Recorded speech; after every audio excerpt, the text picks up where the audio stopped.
Millions of chickens roam across sprawling acres designated as free range, a term that conjures images of birds basking in sunshine and pecking at insects. Yet behind these idyllic scenes lies a vast network of hatcheries, specialized diets, and strict production schedules designed to meet the colossal global demand for eggs and meat. In an industry that moves at breathtaking speed, the label free range can mean different things depending on who's running the show.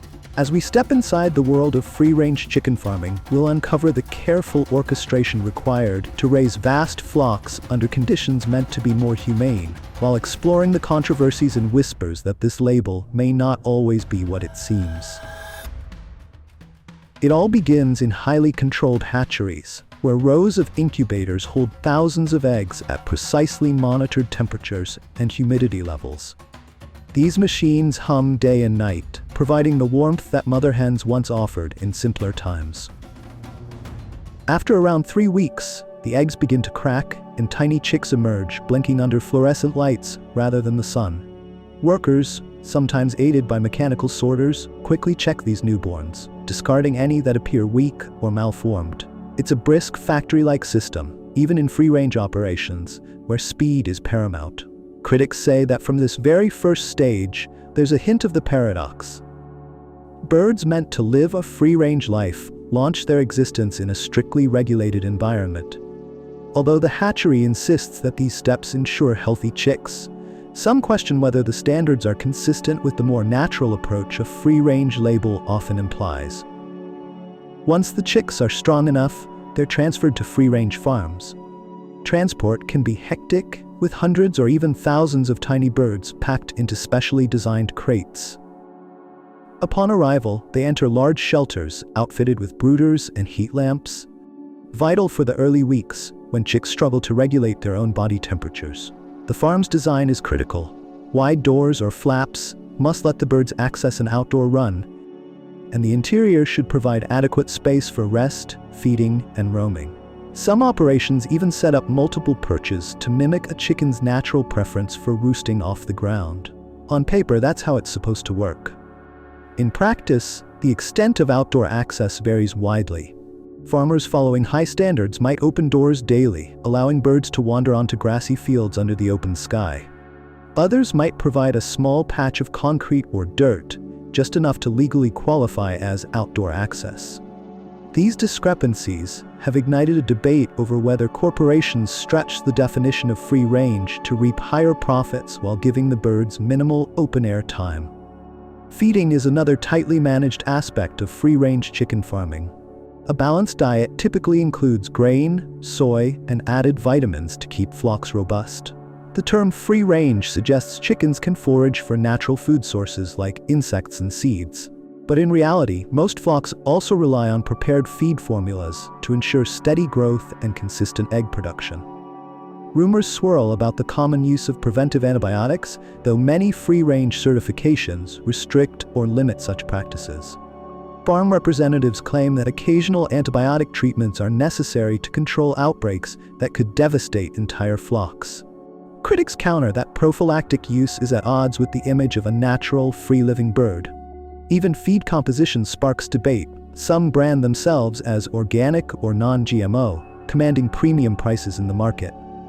Meanwhile, smaller farmers struggle to compete, lamenting that big-name producers capitalize on labeling that might oversimplify the actual conditions behind the scenes. The essence of free-range living lies in outdoor access, and in the best examples, it's a sight to behold. Chickens roam over grassy land, scratching at the soil and hunting for bugs, a behavior that not only keeps them active, but also helps aerate the ground. Some farmers rotate pastures to avoid overgrazing, ensuring that flocks move onto fresh land while the previous patch recovers. Fans of these methods say this rotational system mirrors nature, promoting healthier birds and soil alike. Skeptics contend that on a huge commercial scale, achieving genuine free-range conditions is challenging. They point out that many large farms rely on enclosed shelters with small open doors, counting on the fact that only a fraction of the birds actually wander outside. Those who remain inside may have little more freedom than birds in a standard barn system. While official guidelines vary by region, It's an open secret that the free-range label doesn't always guarantee the bucolic setting consumers imagine. For operations that focus on eggs, laying hens command significant attention. They typically settle into a routine as soon as they reach maturity, producing an egg nearly every day under optimal conditions. Inside their free-range housing, nesting boxes encourage the hens to lay in designated areas, simplifying collection. Some facilities use conveyor belts to whisk eggs away moments after they're laid, which helps keep them clean and unbroken. It's an impressive feat of engineering, but the speed can be jarring. Hens in a well-managed free-range system have the option to venture outside between egg-laying sessions, pecking at the ground and flapping in the fresh air. Still, controversies arise once productivity wanes. After roughly a year or so, many hens see their egg-laying rates dip, and the question arises, what next? Some farms cull older birds, folding them into the meat market, or simply removing them from the production line. Animal welfare advocates question the morality of discarding hens whose only shortcoming is that they lay fewer eggs than before. Large producers rarely address this issue directly, leaving the public to wonder whether free range equates to ethical care throughout a bird's entire life cycle. Meanwhile, meat-focused farms operate on a different schedule. Broiler chickens, selected for rapid growth, can reach market weight in just a few weeks. Even free-range broilers often adhere to this tight timeline, an approach that many see as conflicting with the spirit of slower, more natural growth. Farmers place these fast-growing breeds under conditions that encourage activity and muscle development. In theory, they roam outside, building stronger legs and a more muscular frame. In reality, the degree of outdoor exploration depends heavily on the farm's structure and the bird's genetics. Some flocks thrive in a genuinely open environment, wandering freely under the sun. Others remain largely indoors due to limited access points, or because the farm design doesn't easily accommodate large numbers of birds outside at once. At the end of this cycle looms the most controversial phase, transportation to slaughterhouses. Even conscientious farms face logistical challenges, moving thousands of birds in crates, typically under high-stress conditions. Animal welfare groups push for gentle handling, shorter travel times, and more humane slaughter methods. Yet high-volume operations are hard-pressed to meet every demand, particularly when profit margins depend on efficiency. Beyond the birds themselves, there's the land and local ecosystem to consider. Advocates of free-range systems argue that spreading birds across open spaces, letting them peck at natural ground cover, can enrich soil quality. Chicken droppings fertilize the earth, reducing reliance on chemical inputs.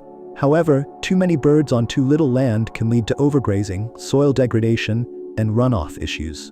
When heavy rains hit, manure-rich water may flow into nearby streams, sparking algae blooms and harming local aquatic life. Local residents sometimes complain about odors or water pollution near large-scale free-range complexes, claiming that these issues resemble those of factory farms, just under a different label. Farm owners often deny any wrongdoing, pointing to conservation measures or certification audits that deem their practices acceptable. Whether these measures truly resolve concerns or only lessen them is an ongoing subject of debate. In the midst of these logistical and ethical complexities, rumors fly about labor practices as well. While not exclusive to free-range farms, the sheer scale of some operations invites scrutiny over working conditions. Large producers typically rely on substantial labor forces to collect, sort, package, and monitor flocks. Some allegations suggest that farms push workers to maintain punishing schedules, especially during peak production times. Migrant laborers might be underpaid or provided with minimal training, raising questions about how safe and humane conditions are, not just for the chickens, but for the people involved. As usual, the official stance from large producers is that they comply with employment laws, insisting they offer fair wages and sanitary workplaces. Yet former workers occasionally speak out, describing rushed work environments and cramped conditions in parts of the facility. The overall truth can be difficult to pin down in an industry where high turnover and seasonal labor are the norm. Despite the controversy, there's no denying that consumer interest in free-range poultry has soared. Many see it as a more ethical, environmentally friendly alternative to conventional methods, driving up demand for free-range eggs and chicken meat worldwide. This growing market has pushed producers to expand. Some are genuinely committed to improving welfare standards, investing in better housing, more land, and robust oversight. Others, critics say, simply tack on a free-range label once minimal requirements are met, capitalizing on a profitable niche. The result? A patchwork of farm styles, from truly pastoral setups where hens roam orchard-like pastures to industrial-scale barns that technically allow outdoor access but fall short of the public's romanticized vision. Today, new technology hints at a future that might bridge these gaps. Some farms use real-time sensors to track how often chickens venture outside, measuring everything from temperature and ammonia levels indoors to the time birds spend in the open air. If widely adopted, this data-driven approach could clarify whether a farm's practices align with consumer expectations. Meanwhile, feed manufacturers are experimenting with probiotics and herbal blends to reduce reliance on antibiotics, aiming to keep flocks healthy in a more natural way. Advocates hope such measures will address both animal welfare and consumer health concerns, while also protecting the farm's bottom line. At the consumer end, heightened awareness keeps fueling calls for stricter labeling. Shoppers want assurance that free range means something more than a token door to a cramped patio. In some countries, certification programs and third-party audits have gained traction, providing a degree of transparency. But the complexity remains daunting. Even well-intentioned shoppers might not realize how drastically conditions can vary among free-range farms. Some commentators argue that unless regulations tighten and enforcement becomes more stringent, the free-range label may continue to operate as a broad, loosely defined term that fails to guarantee meaningful outdoor living for all chickens. The debate also touches on the global food supply. As billions of people incorporate eggs and chicken into their diets, can purely free-range methods feasibly meet such massive demand? Some agricultural experts say that intensifying production on limited land inevitably pushes farms toward more confined setups, even under free-range banners.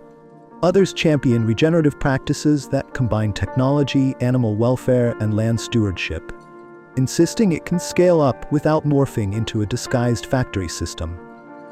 The question is whether the industry, in partnership with governments and consumers, can find a balanced path that remains both profitable and genuinely free-range. Walking through a successful free-range farm at dusk offers a magical glimpse of what's possible. Chickens meander back into their coops voluntarily, their crops full from a day's foraging. The ground is dotted with the prints of thousands of little feet, and the air hums with contented clucking. For a moment, it all seems perfect. Happy birds, productive land, and an ethical approach to feeding the world.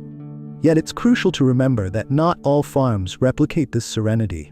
Some raise flocks in conditions that look suspiciously like standard barns, skirting the line between legitimate free-range practices and mere marketing. And the entire system, from hatcheries to processing plants, often remains a controlled chain of efficiency rather than an idyllic farmstead. As we peer into the future, the prospects for free-range farming appear both hopeful and uncertain. Progressive producers are experimenting with mobile chicken coops, rotational grazing systems, and even advanced genetic lines bred for resilience rather than just rapid growth. Government bodies and advocacy groups may tighten standards, championing better clarity for labels and more humane practices. But large multinational corporations keep buying up smaller players, heightening concerns that niche free-range farms could be swept into an industrial model, forced to cut corners to stay profitable. Some claim that genuine free-range ideals can be preserved with new methods of oversight, like verifying how often flocks actually venture outdoors through GPS tracking on the birds themselves. Others argue that the fundamental problem is simply the sheer scale of the demand. Can we feed billions of people on slow-grown, spaciously housed poultry? The push for plant-based alternatives also enters the conversation, as certain consumers look to reduce or eliminate meat and egg consumption entirely. In that sense, free-range chicken farms stand at a crossroads, presenting themselves as a more humane choice while still navigating the economic realities of a market that demands maximum output. Where does this leave us? possibly in a place that mixes optimism with a degree of skepticism. True free-range chicken farming can and does exist, offering birds the chance to roam outside, engage in natural behaviors, and live relatively healthier lives. Yet as soon as massive scaling comes into play, corners might be cut, and illusions about wide-open meadows can easily dissolve into crowded runs or minimal outdoor time. It's a testament to the complexity of modern agriculture. Even a seemingly kinder approach requires immense coordination, capital investment, and constant vigilance to uphold the ideals that free-range is meant to represent. In the end, free-range chickens serve as a symbol of both possibility and imperfection in our food system. On one hand, they show that consumers worldwide are voicing concern for animal welfare, driving reforms that just a few decades ago would have seemed radical. On the other, the label itself is prone to misuse, and the path from hatch to harvest remains fraught with compromises. By drawing back the curtain on how millions of free-range chickens are raised, we see not just the impressive scale and efficiency, but also the undercurrents of doubt, innovation, and aspiration that swirl within the industry. Perhaps what we learn can guide us to demand clearer standards and better conditions, making sure that free-range truly means a life closer to what nature intended, even amid the demands of a global appetite.